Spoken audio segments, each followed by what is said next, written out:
Class 6 के सभी student ध्यान देंगे। आज का यहाँ वीडियो आपका 8 ग्रेड अभ्यास पुस्तिका सामाजिक विज्ञान कक्षा 6 26-27 जो नई पुस्तक है आपकी 2026 और 27 कई स्कूलों में मिल चुकी है, कई में नहीं मिली है, देर से मिलेगी। यदि वीडियो बाद में देख रहे हैं तो आपके पास पुस्तक उपलब्ध हो चुकी होगी। ठीक है, इसका पूरा सॉल्यूशन मैं आपको प्रोवाइड करा रहा हूँ। यह है आपका अध्याय 3। इसको ध्यान से देखते हैं। पर्वतीय क्षेत्र में रहने वाले लोगों की आय का मुख्य साधन है, ठीक है, पर्यटन। मोस्ट इंपॉर्टेंट क्वेश्चन है। मैं साथ में आपको ये चीज़ें भी बताता जाऊंगा कि जो क्वेश्चन आपको एग्जाम की दृष्टि से इम्पोर्टेंट भी है, ताकि आपका समय और आपका जो दिमाग है उसको ज़्यादा पचाना नहीं पड़े।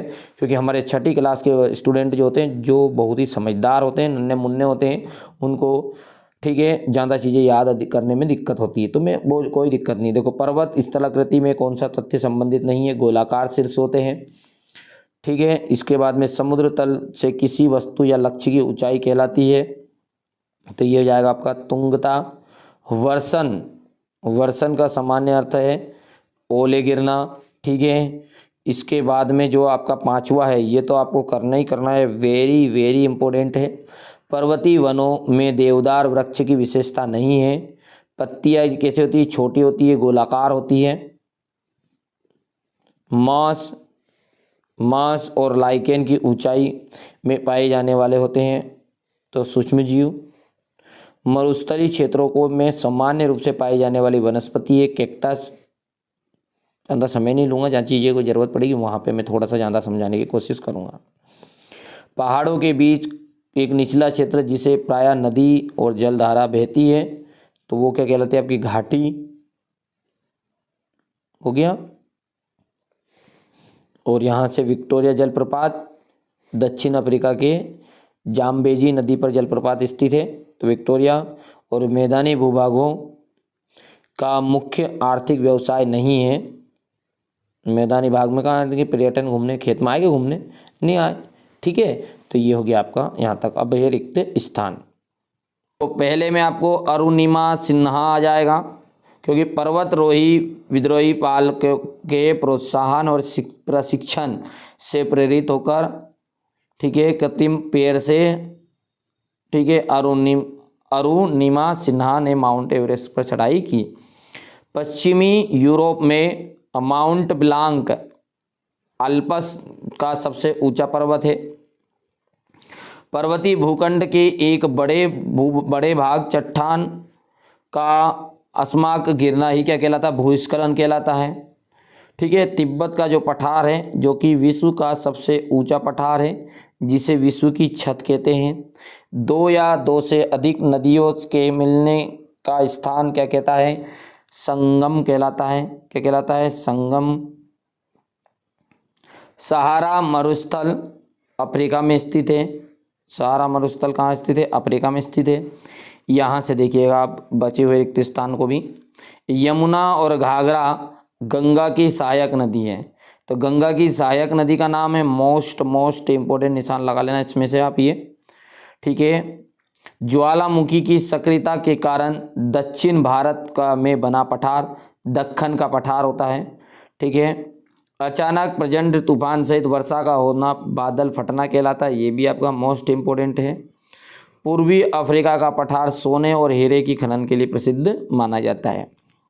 अब बच्चों, जैसा कि मैंने कहा था कि आपको मोस्ट इम्पोर्टेंट बताऊंगा इनमें से, तो यहाँ से आपको ये संगम वाला आपको याद रखना है, ठीक है। ये भूस्खलन वाला है, आपको याद रखना है, ठीक है। बाकी ज़्यादा इतने इम्पोर्टेंट भी नहीं है। चलिए, यहाँ से आपको क्या करना है, ठीक है। ये 10वां याद रखना है आपको, और ये घाटी वाला याद रखना है। 8वें के बाद में आपको जब बात है, ये वाला आपको करना है 5वां। और यदि हम बात करें तो ये पहला, दूसरा भी, बाकी कोई दिक्कत नहीं है, ठीक है। चलिए, अब मेन होता है मुद्दा की क्वेश्चन आंसर। देखो बेटा, बहुत ही सिंपल है। देखो यहाँ पर कुछ इमेजेस है, ये इमेजेस को ध्यान से देखना आप। इसमें आपका काम हो जाएगा। गंगा नदी किस पर्वतमाला से निकलती है? किससे निकली? देखो तो ये जो पर्वत है हमारा इस तरह से, ये है हमारा हिमालय पर्वतमाला से। कहाँ से? हिमालय पर्वतमाला से। आपका विद्यालय किस प्रकार की स्थलाकृति पर बना है? तो जो स्थलाकृति होती है बेटा, इसको कहते हैं, देखो बराबर जो मैदान में बराबर जगह बना नहीं बना, ऐसी जगह पे मिला क्या?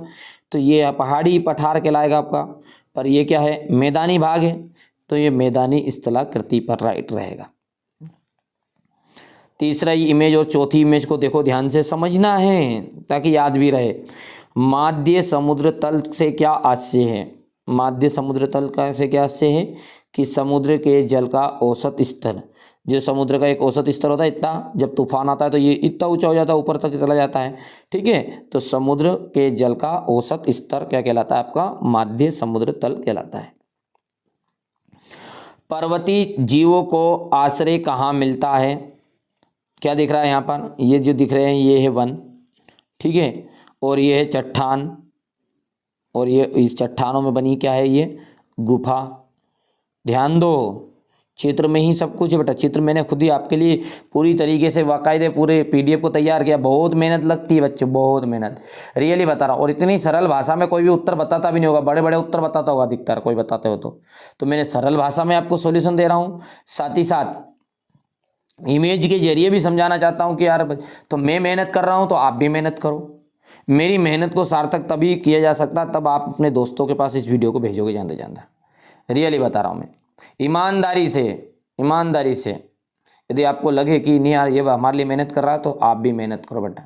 आप पढ़ो भी सही और दूसरे बच्चों को भी भेजो अपने स्कूल। चैनल को नाम बताओ स्कूल में जाके कि नहीं इस चैनल पे बताते हैं ये चीज़ें हैं, और प्लेलिस्ट बाकायदे, प्लेलिस्ट को कोई दिक्कत नहीं है, नीचे कमेंट में भी पिन करवा दूँगा। जैसे ही क्लिक करोगे पूरे के पूरे चैप्टर की एक प्लेलिस्ट आ जाएगी, हिंदी हो चाहे गणित हो विज्ञान हो सबकी, ठीक है। तो चलिए समझ में आ गया है कि पर्वतीय जीवों को आश्रय कहाँ मिलता है?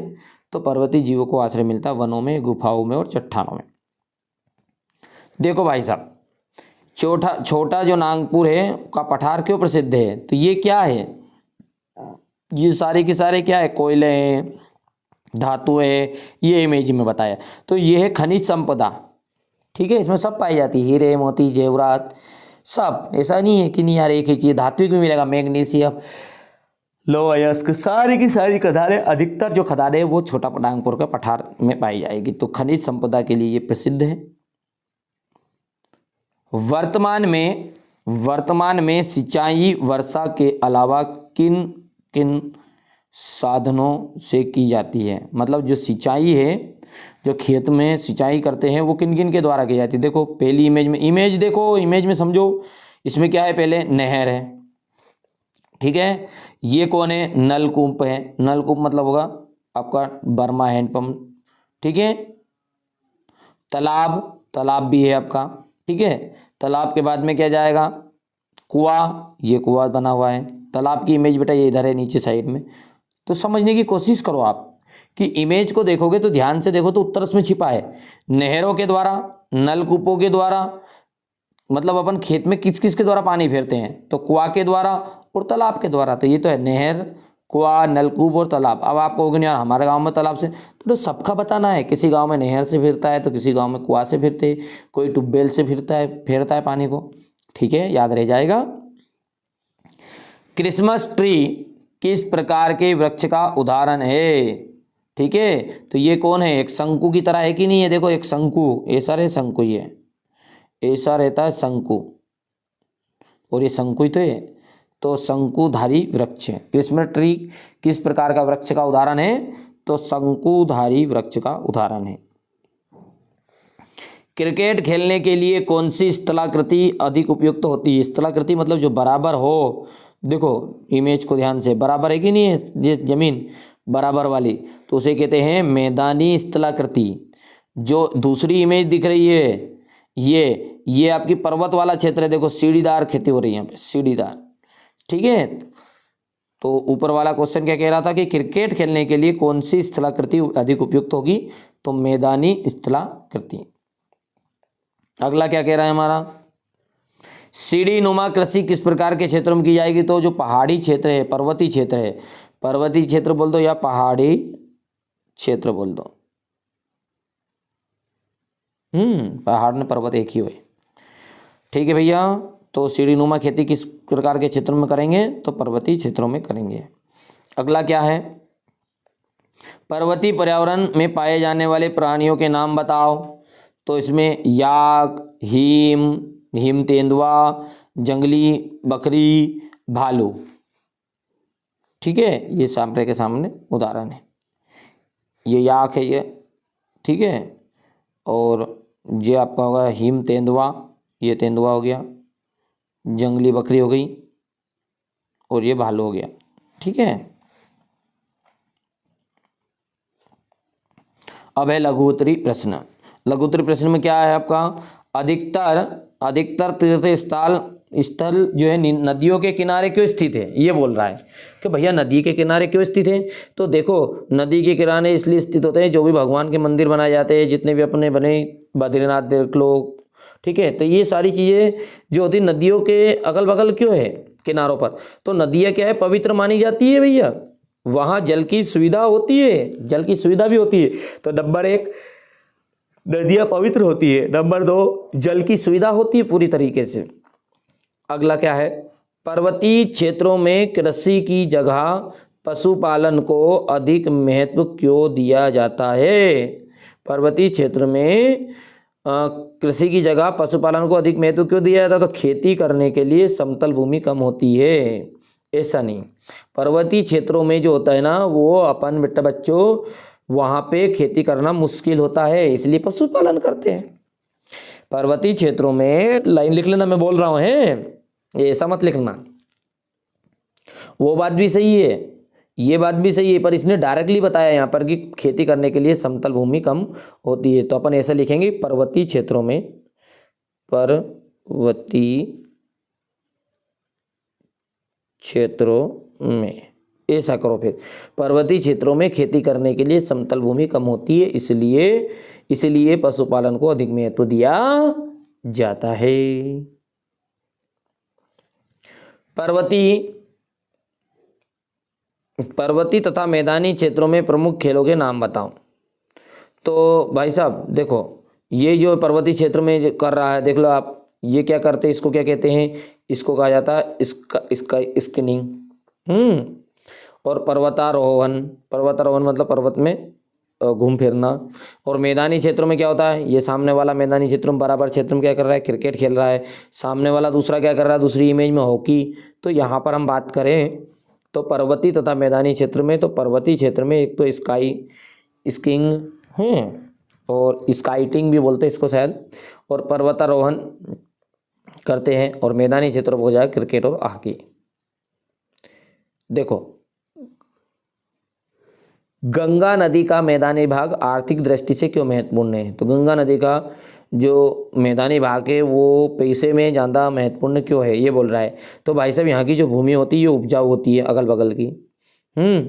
कृषि उपजाऊ भूमि होती है, कृषि, उद्योग और व्यापार का विकास हुआ है।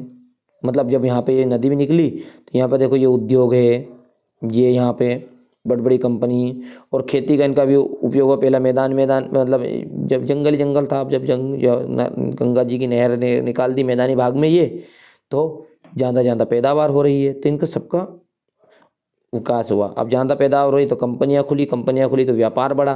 तो भाई साहब देखो ध्यान से, तो उपजाऊ भूमि हो गई, बोलो हाँ। कृषि और उद्योग और व्यापार का विकास हुआ।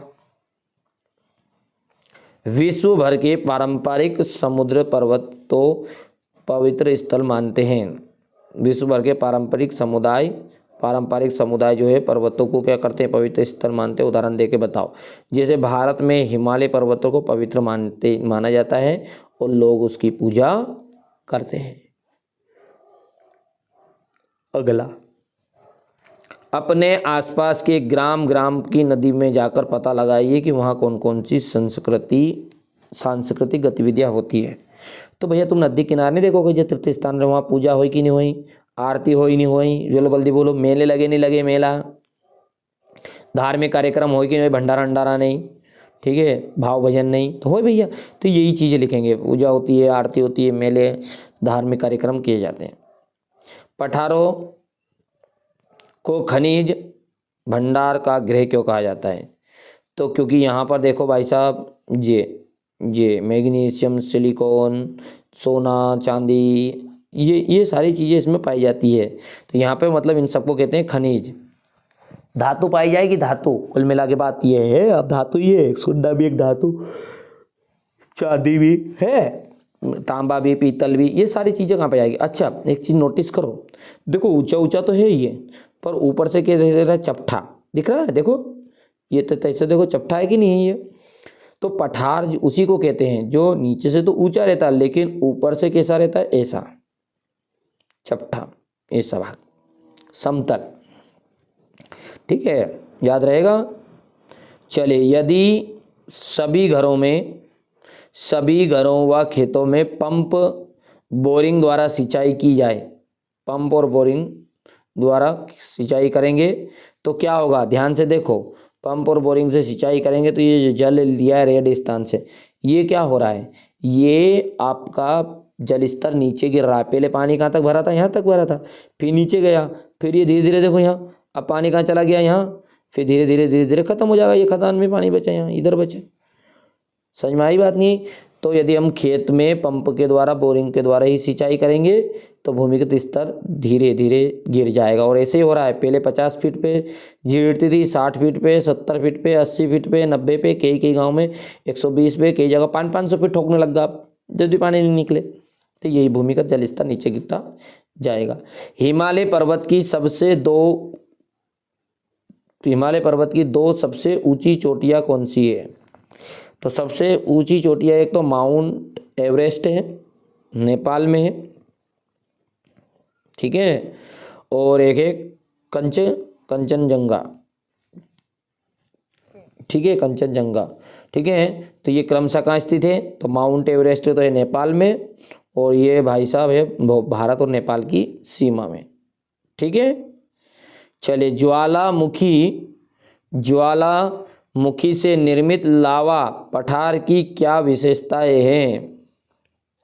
तो ज्वालामुखी से निर्मित लावा जो है पठार की क्या विशेषता है? यहाँ समतल विस्तृत होता है बहुत ज़्यादा मात्रा में और उपजाऊ होता है, ठीक है।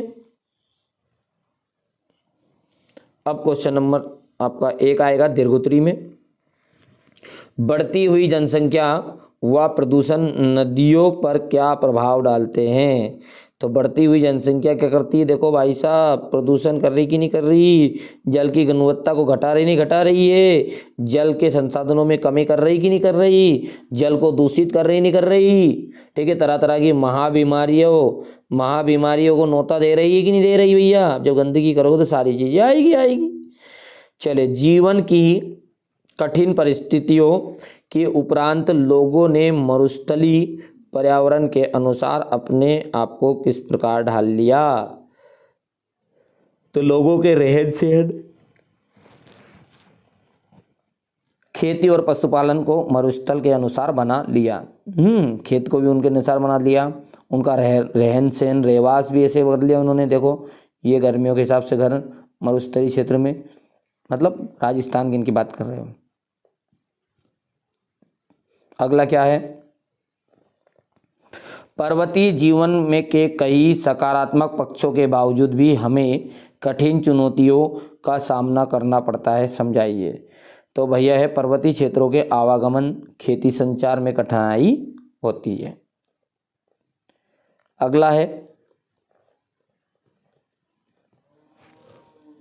पर्यटन का स्वास्थ्य की दृष्टि से क्या महत्व है? पर्यटन का स्वास्थ्य की दृष्टि से क्या महत्व है? तो पर्यटन से मन प्रसन्न रहता है। पर्यटन से क्या होता है? मन प्रसन्न होता है, स्वास्थ्य अच्छा रहता है, ठीक है। ये जैसा कि यहाँ पर चित्र में देखो आप, पर्यटन से मन प्रसन्न रहता है, स्वास्थ्य अच्छा रहता है, ठीक है। दुनिया देखने का मौका मिलता है,